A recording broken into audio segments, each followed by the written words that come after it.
Hey everyone, so I'm back again with another video, and as requested by the YouTube user Evangeline Kitty, today's collection video is going to be my Beyblade collection. Now, as I've mentioned before, I'm open to most requests. Please just let me know what it is that you want to see, and I'll try my best to make that video for you guys. Now, getting into Beyblades, it's something that I was really into in the 5th grade around that time. For me, that was the early 2000s, 2001, 2002, around that time is when I was really into Beyblades. But I'm more or less stayed interested in them for the following few years. And even on and off, I received some Beyblades through various means. So I have a couple in my collection here, but as these were toys that were played with a lot when I was younger, a lot of them have gotten damaged over the years. So first up, I'm just going to show you guys a bag of random parts and pieces in there, some official, some unofficial.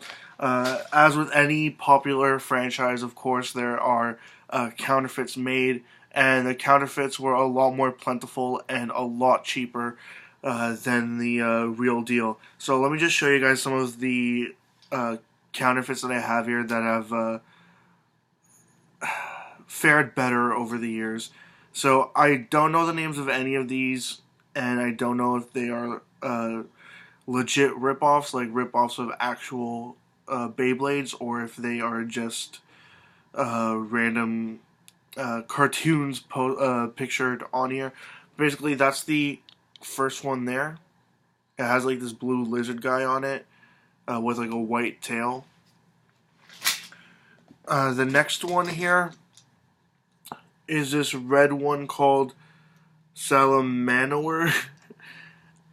And it has like some bird thing on it, and you can see it's also missing the stickers.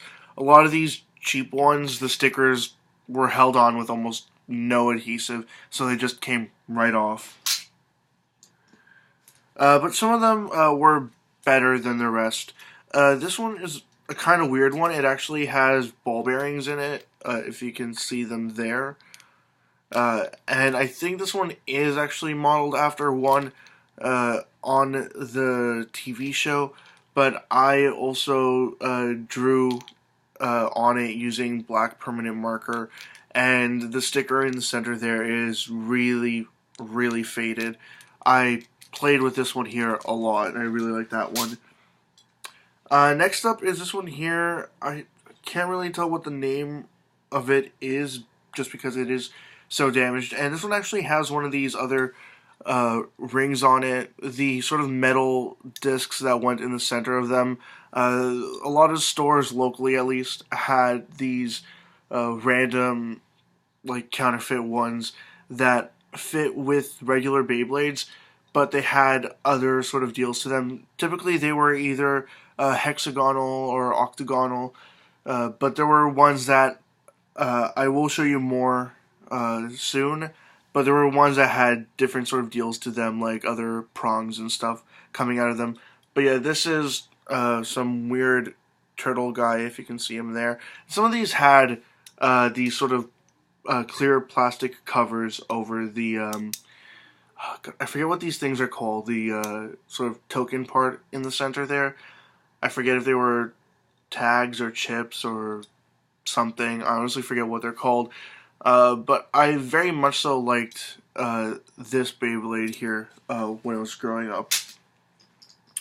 Now, there are a couple that had weird, stupid gimmicks that didn't work all the time. This one here is called Borg, and I think this one here was modeled after a real one. That's what it looks like. And it had this sort of weird plastic part here that, if you can see it, it moves sort of left and right, but it didn't really do much.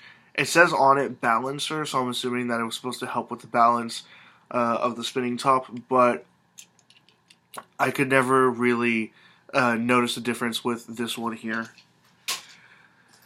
This one here, though, this one really interested me when I was younger because of the sort of feature it had, but the feature no longer works because the pegs in it are like entirely broken. This one here is called Trigal Star, I believe.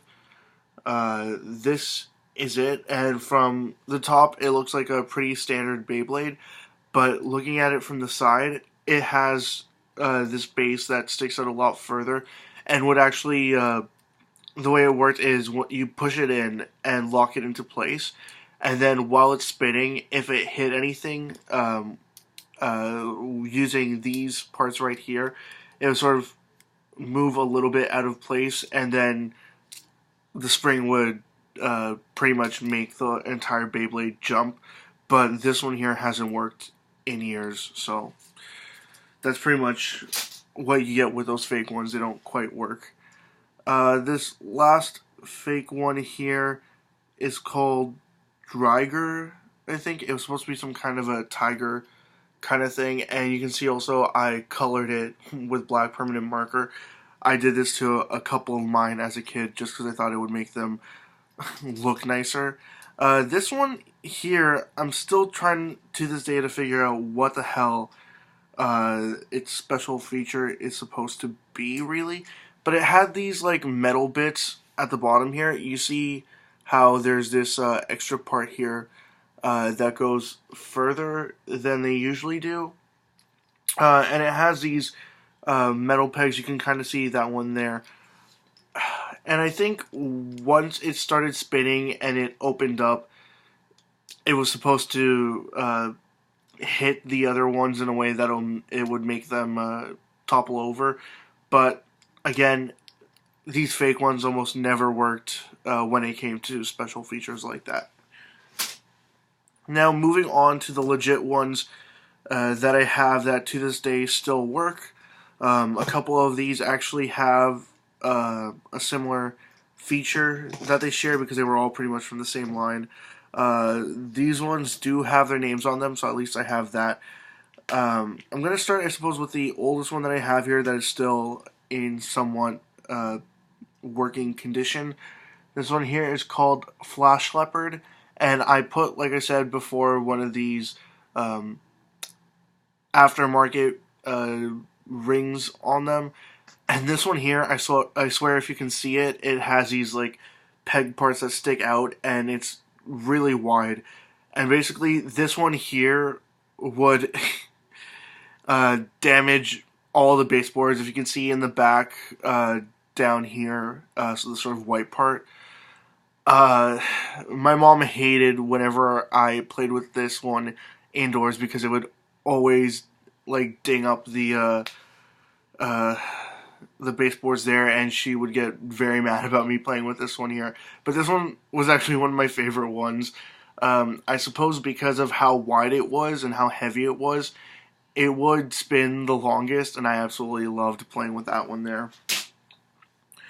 Now these next four, I believe, are all from the same set.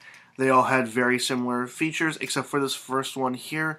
This one here is called Torch Pegasus. Of course, it's a Pegasus, and it has flaming wings. The interesting thing about this one here is that instead of putting the ripcord on the top here with the stupid little box thing that you would plug into it and then pulling it, you'd put the ripcord through the side here in this hole or on the hole on the other side, and depending on which side you put it in, it would either spin left or spin right. And the top part of it actually spins independently from the entire bottom of it. So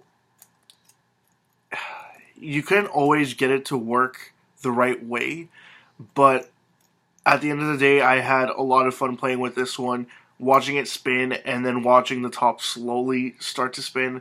But yeah, this one here, I spent a lot of time playing with that one. Now these other three, all of these had, I forget what they called them, but they had these ring things to them. I think I have one of the rings somewhere here. Yeah. These rings here, you would use it to tighten up the bottom of it, like the tip of it, and they each did different things. With the first one here, this one here is Dronzer GT. With Dronzer, you would use the key on it, tighten it up. It doesn't quite work as well anymore, but you would tighten it up, and then after letting it rip, like the saying went, if it got hit in a specific way, basically, this one here had a motor on the inside of it, which would make it spin a lot faster than it usually did, and I really liked this one here as well. This one was actually one of my favorites, and even the key for it was a lot nicer than the other ones. The other ones were a lot more curved.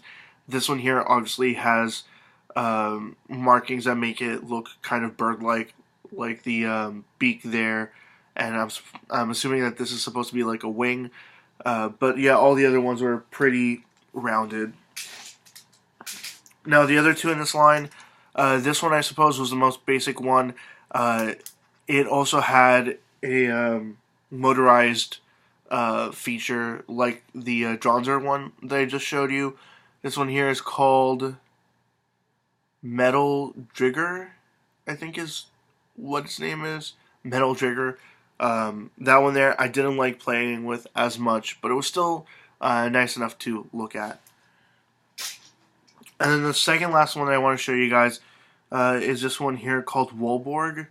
It's some kind of cybernetic wolf thing with wings. That's what it looks like from the front. And then the bottom side, you can see, had a part that spun independently from the top. So it was pretty much a similar situation with the Torch Pegasus one, but instead of most of the weight being on the bottom like this one, most of the weight for this one here was on the top. And it also had the same motorized feature where if you wound it up, it kind of locked into place at some point, and then once you let it rip, it would pretty much go into overdrive, and it was really fun to watch this one. And I think this one here, I can still wind it up, but it doesn't quite stay. So you can see it spinning there. And it kind of went on for a little bit, and it was an interesting little feature. Now, the very last Beyblade that I have here that I want to show you guys, I actually got this at a convention a couple years back, and I got this for free. I didn't pay for this. I pretty much got this in like a goodie bag.